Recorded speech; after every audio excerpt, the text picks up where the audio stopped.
Friends, আপনারা কেমন আছেন? আশা করছি সবাই খুব ভালো আছেন, সুস্থ আছেন আর স্বাভাবিক আছেন। আজকের ভিডিওটা এখান থেকেই শুরু করছি।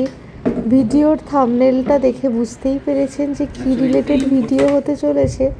তো চলুন সব কিছু নিয়ে ডিটেলসে আলোচনা হবে, তার জন্য পুরো ভিডিওটা দেখতে থাকুন।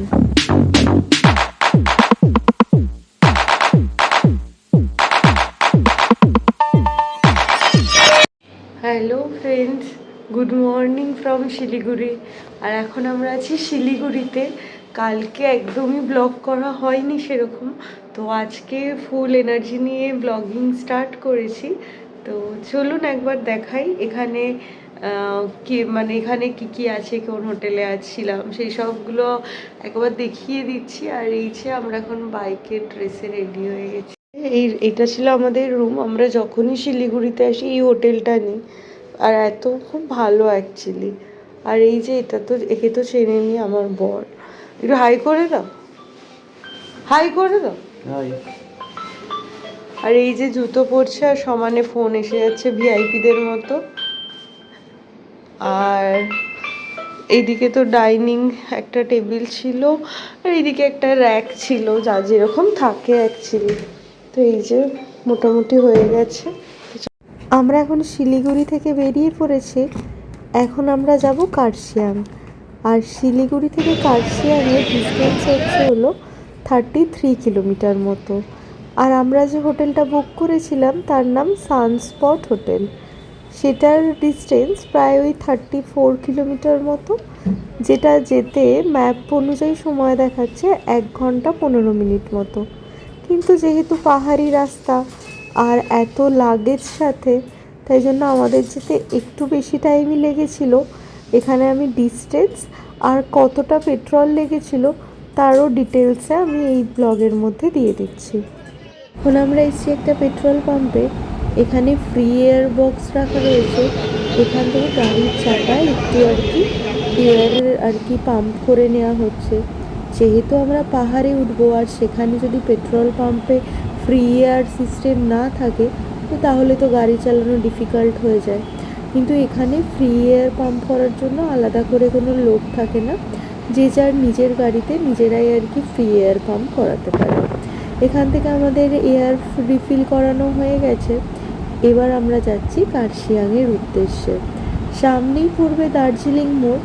দার্জিলিং মোড়টা চলে যাচ্ছে সোজা, আর আমরা রাইট সাইডে বেঁকে যাব। দার্জিলিং মোড়ের সামনে প্রচণ্ড ভিড়। এই স্ট্রেইট রাস্তাটা দার্জিলিং চলে যাচ্ছে, আর রাইট সাইডে গেলেই পৌঁছচ্ছিল আমাদের ডেস্টিনেশন কার্শিয়াং। তো চলুন, আমাদের কার্শিয়াং সফর দার্জিলিং মোড় থেকে শুরু হলো। আর এখন এই জায়গাটাতে যেহেতু উইকডেজ, তাই অতটাও ভিড় ছিল না। আর দুদিকে এত সুন্দর চা বাগান, আসলেই যেন মনটা ভালো হয়ে যায়। বাগান দেখতে এসে একটা গল্প মনে পড়ে গেল। চা বাগান জেনারেলি ট্রপিক্যাল এরিয়াতেই প্লান্টেশন করা হয়ে থাকে, কারণ চা বাগানের জন্য। তো আমরা এখানে ফটো শ্যুট করবো বলে দাঁড়িয়েছি। জায়গাটা খুব সুন্দর। আর ওই যে জাস্ট একবার রাস্তাটা দেখুন, এত সুন্দর লাগছে, খুব সুন্দর, খুব সুন্দর।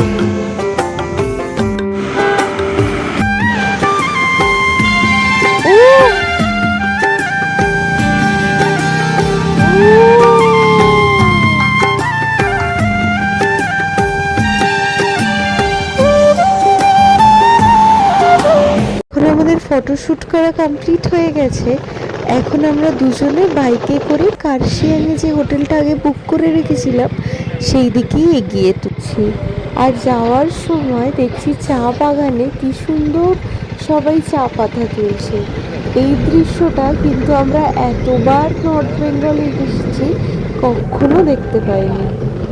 আর ওই দেখুন, ওই দূরে দেখা যাচ্ছে পাহাড়, যার টানে টানেই এত দূরে আসা।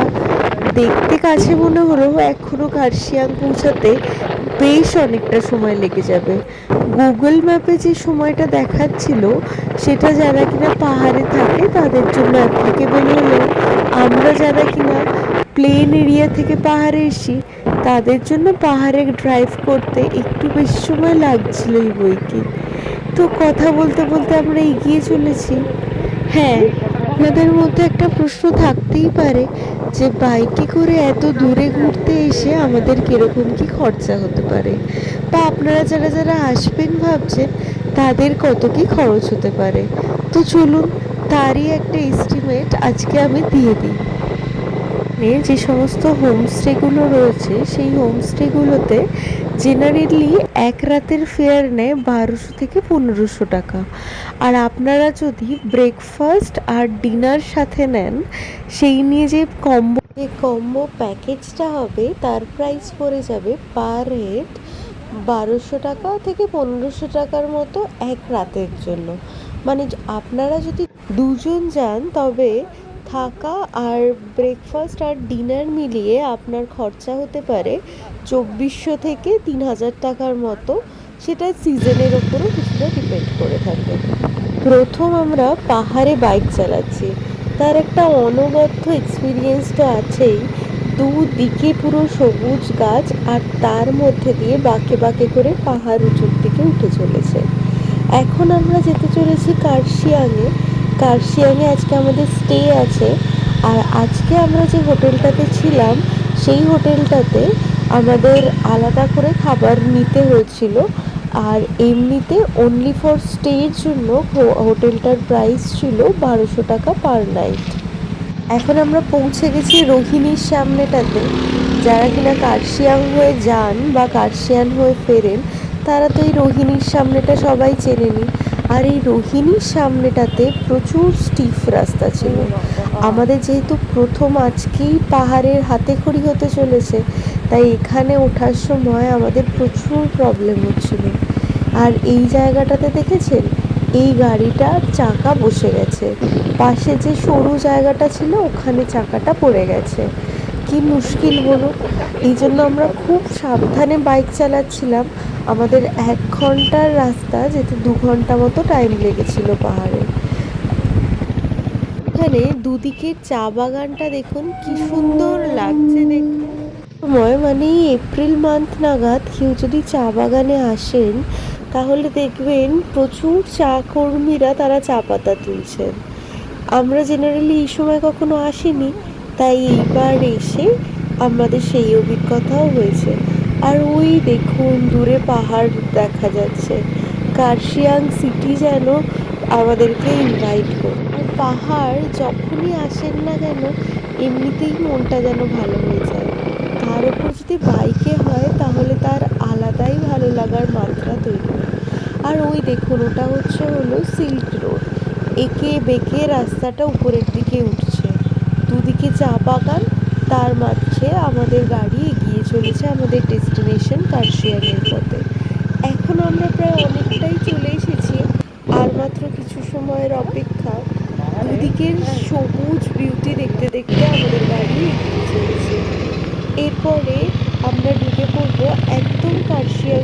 কথা বলতে বলতে আর দুদিকে সৌন্দর্য উপভোগ করতে করতে আমরা চলে এসেছি কার্শিয়াং সিটির একদম সামনে।